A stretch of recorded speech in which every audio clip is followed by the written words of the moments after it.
Mesdames et messieurs, bonsoir et merci d'être au rendez-vous de cette session d'information sur Canal 3 Bénin.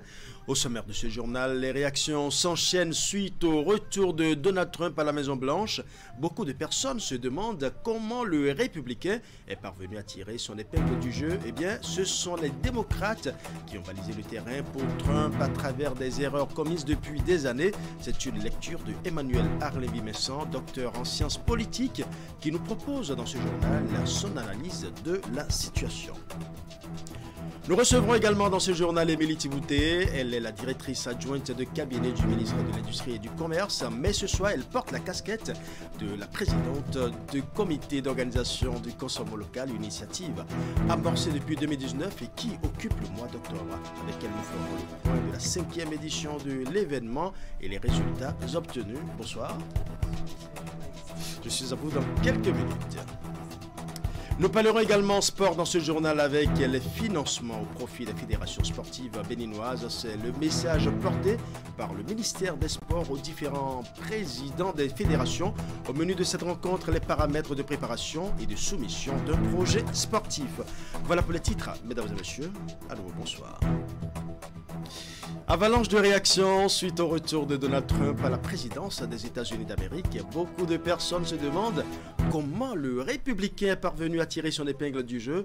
Ce sont des démocrates qui ont balisé le terrain pour Trump à travers les erreurs commises depuis des années. C'est une lecture de Emmanuel Arlévy-Messan. Il est docteur en sciences politiques et il nous propose son analyse. Nous allons suivre. Il y a visiblement les maladresses des démocrates. Quand même dit que les démocrates ont fait des guerres. Biden n'a fait que des guerres durant tout son mandat, à part son retrait de l'Afghanistan, mais il n'a fait que des guerres. En plus, l'économie américaine a plombé. La guerre en Ukraine, après près de 11 paquets de sanctions, et toute l'OTAN n'est pas arrivée à venir au bout de la Russie seule, qui s'est constituée maintenant en coalition avec les pays d'Asie, etc., qui ont entamé le processus de construction et de renforcement des BRICS, et en plus qui a entraîné la dédollarisation de l'économie américaine, parce que le dollar, c'était quand même une source économique très importante pour les États-Unis. Donc les Américains ont vu tout ça là. Ils l'ont ressenti dans leur quotidien. Et les sondages n'ont pu rien faire. L'autre constat qu'on peut faire, c'est que les démocrates, visiblement, n'ont pas tiré leçon des dernières élections qui ont permis à Trump d'avoir le dessus sur Hillary Clinton. Tout leur électorat s'est effondré. Les Noirs et les minorités latino qui votaient pour eux, ils ne l'ont pas fait parce qu'ils n'ont rien fait. Obama n'a rien fait pour les Noirs. Donc, l'Américain, dans un système libéral, il veut un minimum de sécurité, sécurité de l'emploi. Et il doit gérer le quotidien. S'il y a un président qui ne peut pas vous aider à sauvegarder votre emploi, pourquoi allez-vous voter pour celui-là? Trump avait dit, je vais construire un mur, je vais taxer les entreprises chinoises, etc. Il n'y a rien de ça. En plus, Kamala Harris, elle sort de nulle part. Avec quel héritage elle veut gouverner la première puissance? La guerre entre l'Ukraine et la Russie, la question de l'immigration, avec à la clé l'expulsion annoncée de près de 11 millions d'immigrés aux États-Unis. L'économie américaine et l'Afrique sont entre autres les gros dossiers qui attendent le prochain locataire de la Maison-Blanche. Donald Trump les a évoqués tout au long de sa campagne. Parviendra-t-il à réaliser ses rêves, promesses électorales et engagements pris vis-à-vis des Américains, et à quel prix? On retrouve Emmanuel Arlévy-Messan pour en savoir davantage. La priorité, il va chercher à arrêter la guerre en Ukraine, qui est un gouffre pour les États-Unis. Même si les États-Unis empruntent de l'argent et affaiblissent l'Europe, l'Europe est un grand marché pour les États-Unis. Donc, les difficultés de l'Europe n'arrangent même pas les États-Unis, même si stratégiquement les États-Unis veulent s'affirmer comme une puissance même en Europe. Donc il va chercher à arrêter la guerre. Mais est-ce qu'il en a les moyens? Comment est-ce qu'il va procéder pour arrêter cette guerre-là? Bon, c'est évident, il a des complicités avec Poutine. Vous ne voyez pas tout le jeu qu'ils ont fait. Poutine a fait semblant de soutenir Kamala Harris, sachant très bien que les Américains ne veulent pas de lui, pour orienter le vote vers Trump. Donc, Trump a un boulevard maintenant pour négocier un certain nombre de choses, tout en faisant attention pour que les Américains ne disent pas que... Et en plus, il a une grande capacité à négocier avec les Chinois, parce que lors de son dernier mandat, il n'a pas hésité à signer des contrats pour que les Chinois achètent le soja américain. Il n'y a eu rien de tout ça là avec Biden. Et la question de l'immigration? Bon, ce n'est pas une question vraiment fondamentale. Ça dépendra de la capacité des États-Unis à attirer, à faire des États-Unis un rêve, un pays d'attraction. Si les Africains ne voient pas ce qui va les arranger aux États-Unis et que les Chinois et Poutine construisent des centrales nucléaires en Afrique où nous pouvons acheter des industries, transformer nos produits, etc. Quel intérêt aurions-nous à aller aux États-Unis? Ça renvoie à la question de l'hégémonie, une hégémonie américaine qui est toujours contestée, et renvoie finalement à la question de la stabilité hégémonique en sciences. 11 millions d'immigrés aux États-Unis et il a promis les expulser tous. Est-ce que c'est un rêve réalisable? Il ne le fera pas, c'est un argument de campagne. Vous savez que les États-Unis constituent un melting pot, que les États-Unis achètent les intelligences un peu partout dans le monde pour pouvoir créer le rêve américain. En vous résumant, c'est que les États-Unis ont une certaine chance de se repositionner avec Donald Trump. Absolument, on se repositionner. Et les Américains, à notre avis, ont fait le bon choix. L'offre électorale de Trump a coïncidé vraiment avec les attentes des Américains et ont vraiment montré le caractère artificiel des sondages qui créditaient Kamala Harris. Voilà, en attendant l'investiture de Donald Trump pour voir s'il tiendra ou pas ses promesses électorales, nous revenons au Bénin avec la première édition des journées portes ouvertes sur la gestion intégrée des ressources en eau qui a fermé ses portes ce mercredi 6 novembre 2024. Lancé 24 heures plus tôt, le rendez-vous a permis aux acteurs du secteur de l'eau et leurs partenaires techniques et financiers de mettre en lumière les avancées opérées dans le domaine au Bénin. Nous allons suivre. Clap de fin pour les journées portes ouvertes sur la gestion intégrée des ressources en eau. La rencontre de 2 jours a permis aux participants de toucher du doigt les innovations opérées dans le secteur. Tout ceci a été possible grâce à la collaboration entre la Direction générale de l'eau et le ministère de l'Énergie, de l'eau et des Mines. Ça a été 2 jours d'information. Information par rapport à ce que nous connaissons déjà, information par rapport à ce que nous ne savons pas. On a constaté qu'il y a eu beaucoup d'initiatives qui sont menées tant au niveau urbain qu'au niveau communautaire. On a pu quand même constater que la DGO, la Direction générale de l'eau, intervient au niveau des stations hydrogéologiques et physiométriques. Et cela nous a permis quand même de voir qu'il y a des préventions qui sont faites puisqu'ils ont mis en place des systèmes d'alerte précoce qui mesurent la pluviométrie. Et cela permet quand même de canaliser les éventuelles inondations qui viennent. Partenaire de longue date, la coopération allemande a pris une part active dans l'organisation de ces journées portes ouvertes consacrées à la gestion intégrée des ressources en eau à travers son projet AGO, un programme qui s'aligne sur les priorités du programme d'action du gouvernement béninois dans le secteur. Sont également associés à l'initiative les étudiants de l'Institut national de l'eau d'Abomey-Calavi. Je pense qu'en tant qu'étudiants, cette journée porte ouverte sur l'AGI nous a apporté beaucoup de choses.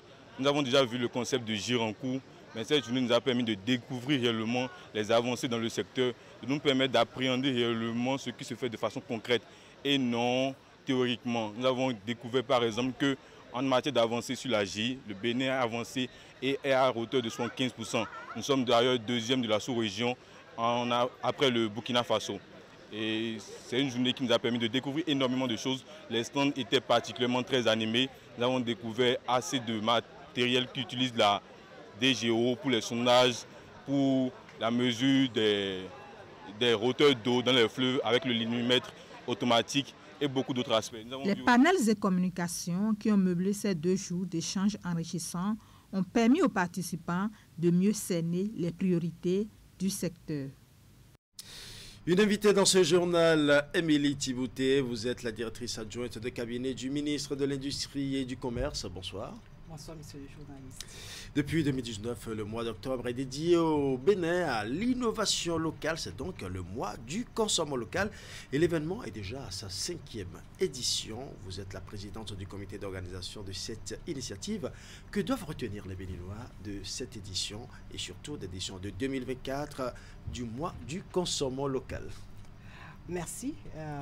Il faut d'abord rappeler pourquoi le mois du consommé local. Il faut dire que les pays de la zone UEMOA, donc il y a eu une étude de la commission de l'UEMOA qui a été faite au niveau des populations de la zone. Et cette étude a démontré, n'est-ce pas, que les populations ont une consommation extravertie. Et donc, il fallait trouver une solution durable pour que ces populations puissent consommer ce qui est produit chez elles. Et donc, depuis 2020, il y a l'édition du mois du consommé local dans tous les 8 pays de l'UEMOA, dont le Bénin. Et donc, cette année, comme vous l'avez si bien dit, nous en sommes à la 5e édition. Alors, ce qu'il faut retenir, c'est beaucoup d'innovation. C'est les produits de qualité. C'est un engouement de l'ensemble de la population béninoise. Et dire que cette initiative est devenue une initiative collective. Vous avez dû remarquer qu'au-delà de ce que le ministère lui-même a fait, qu'il y a eu des initiatives privées, qu'il y a eu des fêtières qui ont organisé le mois du consommé local pour communier, n'est-ce pas, avec l'ensemble des populations et adhérer véritablement à cette initiative qui, loin d'être une simple initiative, est une politique de transformation endogène de nos matières premières. Voilà. Mais de façon concrète, qu'est-ce qu'on a pu changer dans les habitudes des citoyens à l'issue des différentes activités organisées depuis 2019 jusqu'à 2024, la 5e édition, bien évidemment? Il faut dire qu'il y a un engouement pour le choix des produits locaux. Il suffit d'aller dans nos différents supermarchés, vous allez vous rendre compte qu'il y a des réunions spécifiquement dédiées à nos différents produits. Et d'ailleurs, pour ce mois du consommant local, tous ces supermarchés où il y a des produits made in Bénin ont organisé justement des ventes privées où il y a eu un engouement réel et même des ruptures de stock. Donc ça, c'est un fait réel et qui est vérifiable. Non seulement à cela, il y a également que des promoteurs vous diront qu'ils ont fait un chiffre qu'ils n'ont jamais fait, un chiffre d'affaires qu'ils n'ont jamais fait. Ça, c'est intéressant. Ils ont aussi augmenté leur réseau de clients et ça, c'est important également à montrer. Aussi que dans nos départements, qu'il y a eu des marchés éphémères avec également l'adhésion non seulement des autorités locales, mais également des populations à la base. C'est vrai que vous parlez d'engouement dans les achats et puis des chiffres d'affaires assez intéressants. Il faut quand même préciser que malgré les nombreux efforts qui sont faits pour atténuer, pour amener les citoyens vers le consommation local, il faut reconnaître qu'il y a encore des barrières, à savoir le coût relativement élevé, la qualité qui laisse à désirer, la disponibilité des produits sur le marché, toutes choses qui renvoient les produits vers les produits importés. Comment résoudre cette équation? Oui, c'est vrai. Et c'est souvent peut-être un paradoxe. Vous savez, un produit de qualité a un coût. Oui. Et je veux dire ici et réaffirmer que les produits made in Bénin sont des produits de qualité. Et souvent plus de qualité que les produits importés? Oui, bien sûr. Écoutez, déjà, les produits importés, vous ne saurez jamais la réelle source. Or, ici, qu'est-ce qui se passe? Quand vous avez un produit made in Bénin, vous avez la possibilité d'aller dans l'unité de production et donc de voir la qualité, n'est-ce pas, l'environnement de production. Ce qui en fait donc un produit où vous pouvez avoir un retour au promoteur et ce retour lui permet justement d'améliorer. Mais par rapport au chiffre d'affaires, quand le Béninois se dit entre deux produits, je préfère regarder mon chiffre d'affaires et choisir ce qui est moindre, là, est-ce que ça encourage le consommation local? Vous savez, le thème de cette année est assez édifiant. Ouais. C'est-à-dire qu'il faut promouvoir le consommer local pour accélérer l'industrialisation de nos différents pays. Vous savez, quand on produit à échelle, évidemment, le prix est compétitif. Vous imaginez, vous avez votre petite entreprise, n'est-ce pas, et vous produisez du jus de fruits. Moi, j'aime mon unité, ma grande unité de production. Je produis en quantité les jus de fruits. Évidemment, quand on le met sur le marché, mon produit sera compétitif. Mais la petite entreprise, la petite unité, si elle a de plus en plus de clientèle, qu'est-ce qu'elle fait? Ça croît. Donc, si elle produisait 100, elle passe à 500, elle passe à 1000. Évidemment, vous conviendrez avec moi que les matières premières vont lui revenir moins cher et donc le coût du produit final sera accessible aux consommateurs béninois. Il faut rappeler que c'est important aujourd'hui de comprendre qu'il vaut mieux consommer les produits de chez nous. S'il n'y a qu'une différence de 25 francs ou de 50 francs, voire même de 100 francs, c'est beaucoup mieux. Parce que quand vous consommez des produits qui sont importés et parfois ou de qualité douteuse, au fil du temps, vous développez des maladies. Et quand vous développez des maladies, qu'est-ce qui se fait? Vous dépassez 5 fois, 10 fois plus. Et donc, il faut avoir une consommation intelligente. Et de toute façon, le mois du consommer local qui a été décrété par les ministres de l'Industrie et du Commerce de la zone UEMOA vise à faire cette révolution douce de mentalité. Parce que pendant longtemps, on a cru que ce sont des produits importés qui sont des produits de qualité. Non, nous avons aujourd'hui des laboratoires qui font des analyses qualité. Nous avons des normes qui sont éditées et justement pour assurer cette sécurité alimentaire-là. Et quand on parle de sécurité alimentaire, vous conviendrez avec moi que c'est tout ce qui est quantitatif mais également qualitatif. Et nous avons aujourd'hui tout le cadre et le dispositif qu'il faut pour avoir ces produits de qualité. Voilà. J'aime bien votre expression, cette révolution douce de mentalité. Je pense que ça commence par passer. Et déjà, nous profiterons de votre présence sur ce plateau pour parler d'un important événement en vue. Il s'agit de la journée de l'industrialisation et du premier forum des femmes transformatrices du Bénin. De quoi s'agit-il exactement ?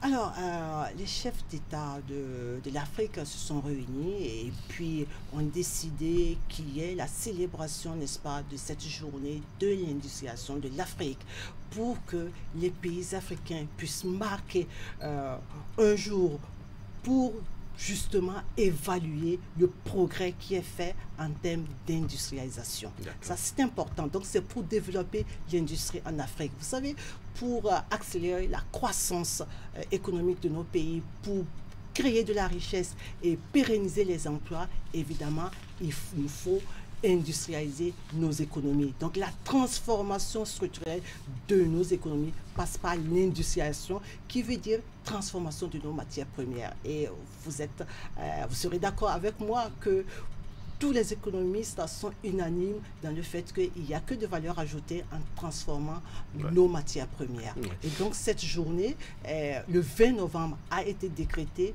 pour être la journée de l'industrialisation. Le 20 novembre 2024. Voilà. Donc, et quelles sont déjà les activités prévues dans ce cadre et qui sont ceux qui peuvent prendre part à ces activités et bien évidemment, quelles sont les conditions? Alors, déjà, il faut dire qu'il y a un thème qui a été choisi et c'est un thème très édifiant, tiré parti de l'intelligence artificielle et de l'industrie verte pour accélérer l'industrialisation en Afrique. Vous savez, aujourd'hui, on parle de l'intelligence artificielle. Vous me demanderez comment on peut en tirer profit, n'est-ce pas, pour booster notre industrie. Évidemment, vous savez que l'IA aujourd'hui permet de réduire les longs process et donc de maximiser les coûts et d'aller plus vite. Et donc, par conséquent, de permettre une croissance et un développement de nos différentes industries. Et donc, il y aura des panels qui vont discuter de ce thème principal, mais également un panel spécifique qui va faire le point de l'industrie au Bénin, les défis et les perspectives. Il y aura des keynotes et il y aura le village de l'innovation qui va transiter vers le forum des femmes transformatrices du Bénin. Dont le rendez-vous est pris pour le 20 novembre 2024. Du 20 au 22, la journée de l'industrialisation de l'Afrique, et parallèlement, il y aura le forum des femmes transformatrices. Il faut dire que ce ne sont pas des femmes transformatrices seulement en termes d'agroalimentaire, mais ce sont des femmes qui transforment de façon structurelle l'économie. Et ensuite, c'est de montrer que les femmes qui sont dans les PME peuvent rêver grand et peuvent sortir de ce box dans lequel on les met pour aller vers de grandes unités de production. Et donc, il y aura des success stories, des championnes qui seront invitées. Et là, celles qui vont participer, environ 300 participantes que nous attendons, elles pourront vraiment toucher du doigt la réalité et sortir de ce forum en se disant que nous pouvons rêver grand, nous pouvons rêver beau, nous pouvons y arriver. Parce que s'il y en a qui sont à ce niveau et qui sont des exemples, donc on peut le faire également, parce que la plupart du temps, quand on parle des grands chefs d'entreprise, c'est généralement les Américaines, les Européennes. Or, en Afrique, il y a des femmes vraiment qui ont émergé et dans plusieurs domaines. Merci à vous, Émilie Thibouté. Je rappelle que vous êtes la directrice adjointe de cabinet du ministre de l'Industrie et du Commerce et vous êtes également la présidente du comité d'organisation du mois du consommation local. Le mois d'octobre a été dédié et sera toujours dédié au consommation local. Et vous l'avez dit tout à l'heure, vous êtes en train de mener votre révolution douce de mentalité. C'est l'expression que je retiens. Restez avec nous pour la suite du journal, s'il vous plaît.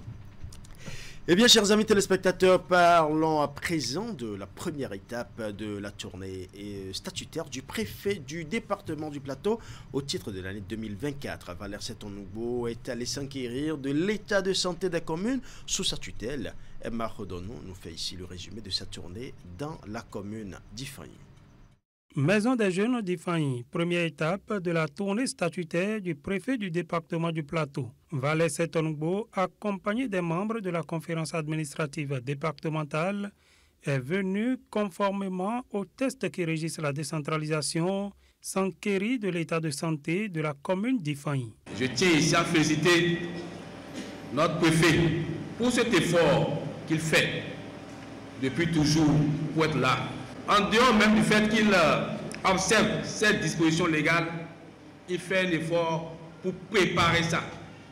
Donc c'est toujours dans la dynamique de la tutelle apaisée qu'il le fait. Au cours de cette rencontre avec les élus et les populations, Valère Setonoubo a écouté, passé en revue les politiques publiques mises en œuvre à Ifaï, prodiguer des conseils et exhorter les populations à accompagner leurs élus dans leur mission. La mobilisation de ressources propres, j'ai toujours dit aux élus, c'est vous que les populations ont choisi. Vous devez aider les techniciens qu'on a amenés, qui ne sont pas de l'Ifaï. Ils sont venus travailler pour le développement de l'Ifaï. Nul n'est prophète chez soi. C'est pourquoi le gouvernement a trouvé bon. On peut amener des gens d'ailleurs pour le développement de l'Ifaï. Mais les élus doivent les accompagner. Mais en dehors des élus, les élus là, ils vous représentent. Vous-même, population, aidez-les. Aidez-les. Acquittez-vous des petites tâches que vous devez payer. Que ça soit sur bâtiment, sur foncier, bâti ou non bâti, sur la TDL qu'on perçoit sur les marchandises que vous transportez. Je vous en prie. Si vous ne le faites pas, la commune aura des difficultés pour tourner dans certains secteurs. L'État ne peut pas tout faire. Par rapport à la sécurité, j'ai toujours dit, dans le plateau, nous avons une mauvaise habitude. Ce n'est pas Ifaï seul, c'est les 5 communes du plateau, on ne donne pas l'information. On ne donne pas le renseignement. Je vous en prie. Certains disent qu'ils ont peur de donner les informations aux agents de police. Si vous avez peur, le maire là, donnez-lui ça. Si vous lui donnez, lui ne dira pas c'est telle personne qui m'a dit. Il va seulement dire au commissaire, on m'a dit dans telle zone, on a vu ici, on a dit ça, va me vérifier ça. Après la commune d'Ifanyi, Valais Setongo a 4 autres communes à parcourir, à savoir Ketou, Pobé, Adjawere et Sakete. De financement au profit de fédérations sportives béninoises, c'est le message porté par le ministère des Sports aux différents présidents des fédérations. Au menu de cette rencontre, les paramètres de préparation et de soumission d'un projet sportif. Maël Bello nous fait le point de la rencontre. On cherchait des subventions pour ça. Donc nous avons postulé à l'appel à candidature et nous avons été retenus. En réalité, c'est quoi le titre du Quand une opportunité frappe à la porte, il faut la saisir.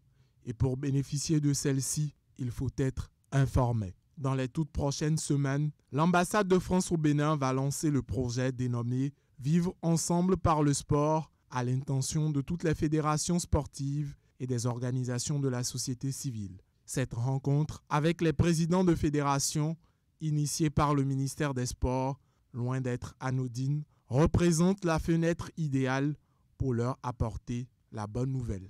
Nous avons voulu échanger avec les fédérations, différentes fédérations béninoises aujourd'hui pour les informer sur les différentes opportunités de financement que le sport offre avec l'ambassade de France et le ministère des Sports. Et l'idée aujourd'hui, c'était vraiment d'informer les fédérations sportives sur ce projet-là et les expliquer comment postuler pour cet appel à projet. Les projets qui auront la chance d'être retenus bénéficieront d'un financement pour la mise en œuvre, pour maximiser ainsi les chances de ces entités. Une fois l'appel à projet lancé, le ministère des Sports a fait le point des erreurs à ne pas commettre tout en mettant l'accent sur les points clés à respecter pour faire pencher la balance. L'entrevue qu'on vient d'avoir avec le conseiller, ça nous permet aujourd'hui de faire un autre projet aussi sur cet aspect pour pouvoir bénéficier de ce financement parce qu'il est très important pour nous d'avoir des répondants partout au nord. Dans aucun pays, les pouvoirs publics ne peuvent pas tout faire en matière de sport. Et donc nous avons besoin de ce complément-là de soutien, quelle que soit sa nature, pour donc combler, venir en appoint, en accompagnement à l'effort public dans le développement du sport. Malgré les subventions octroyées par le gouvernement aux différentes fédérations, les opportunités de financement sont des occasions à ne surtout pas rater. Et pas forcément des fédérations. Donc l'idée d'aujourd'hui, c'est qu'on échange sur ça. Voilà, ce sera tout pour ce journal. Merci pour votre aimable attention. Retrouvez juste après le journal la deuxième partie du concert Téléthon au profit des acteurs de la culture et des artistes malades et dialysés. Vous pouvez participer massivement en contribuant à cette levée de fonds pour soutenir les acteurs culturels en difficulté. Ce sera tout pour ce journal. Bonne soirée chez vous.